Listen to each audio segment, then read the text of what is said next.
Hello Scorpio, my name is Victoria Martin.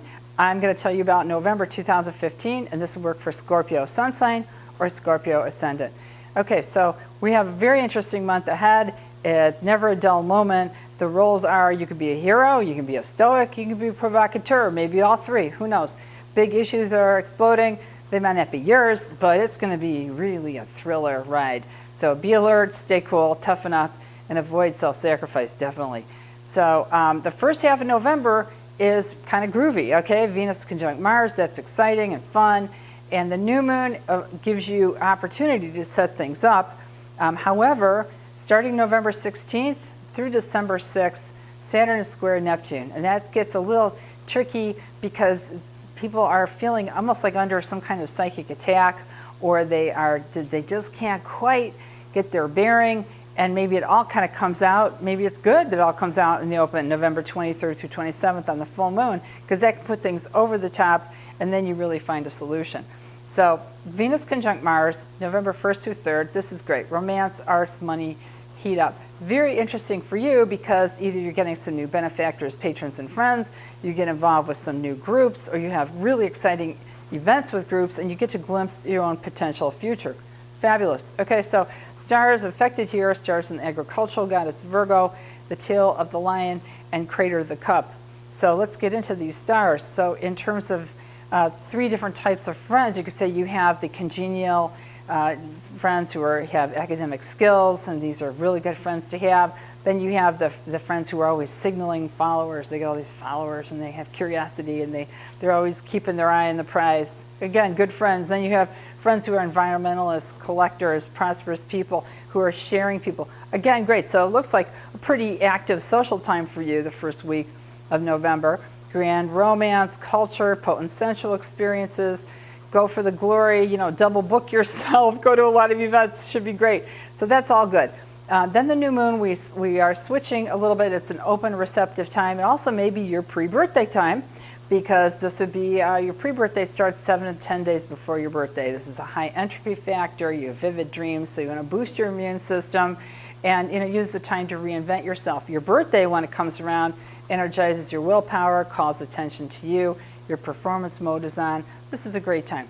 Okay, but anyway, this new moon is either happening in your 12th house if it's pre-birthday, or in your first house if you've already had your birthday. So you have to gauge what this is, because here this is November 9th through 13th. So Scorpios could fall into either category.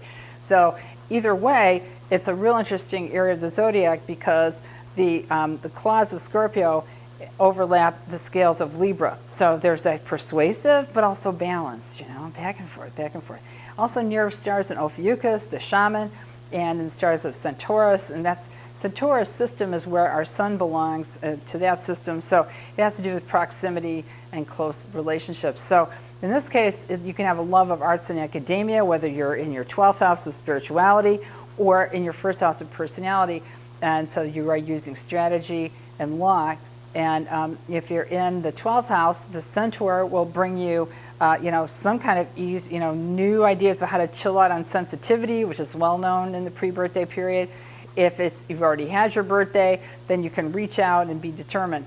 And if it's the neck of the serpent, which is where the scent function is, actually, you could have vivid dreams that are connected to scent, or you can increase your spirituality dealing with scent.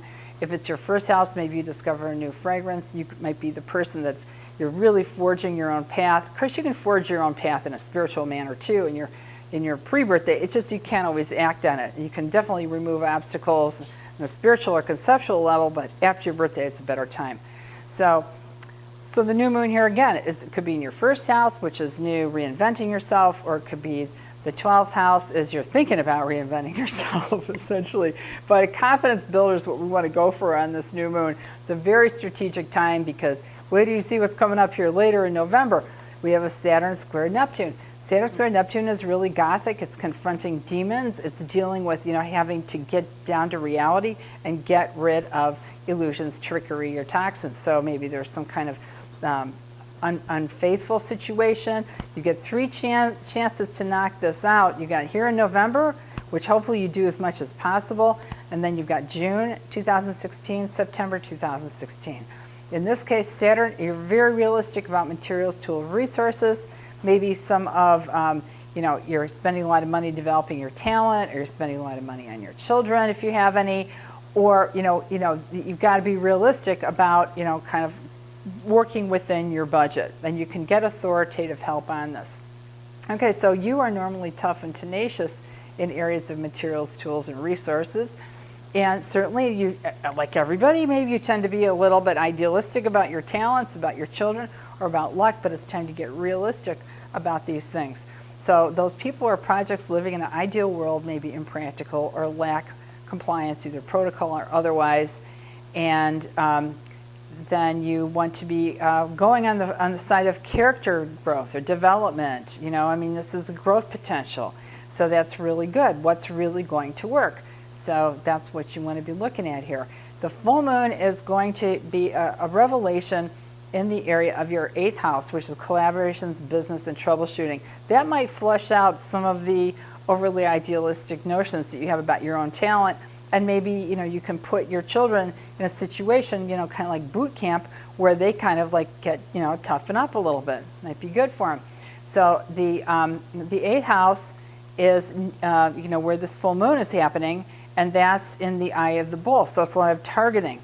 So it's on a kind of a judgment day situation, let's say. So you want to be profiling stories in history about confidence, about how people gain influence and power. And definitely contract-oriented shows the strength of character and honesty. At the same time, you want to guard against overly harsh judgments and be creative. And also, optimism is appealing, but you want to remain in a state of grace, which kind of suggests balance and realism. So the most challenging time frame of 2015, it's like a thriller movie. There are important choices, fight or flight, and stay out of bad neighborhoods and stay out of the crossfire, know what you can handle, know what and whomever you can save, but maintain your safety and integrity. So here's the month again. There's really only 4 things that I'm picking out as important. Nice Venus conjunct Mars at the beginning of the month to kind of get your confidence going. The new moon is to set things up, because then we all are in the same boat here. We're all confronting fantasy with reality, and sometimes it's going to make the cut, sometimes it isn't. The full moon kind of introduces some sensible things, but it also is got to get through that boot camp, right? So November gives way to December, but it's going to linger on and influence part of December. The revolution is ongoing, but December should be a much easier month. Just to give you a sneak preview, you want to be hip, friendly, and tech savvy. So that's what I have to say about your month here for December 2015. I'm wishing you the best. I know that you're tenacious and smart, you Scorpios. I never mess with Scorpios. I know you can always handle things. So hopefully it works out well for you. Tune back again in December and find out what's going on for them. But for now, wishing you the best possible. My name's Victoria Martin. Thank you very much for watching.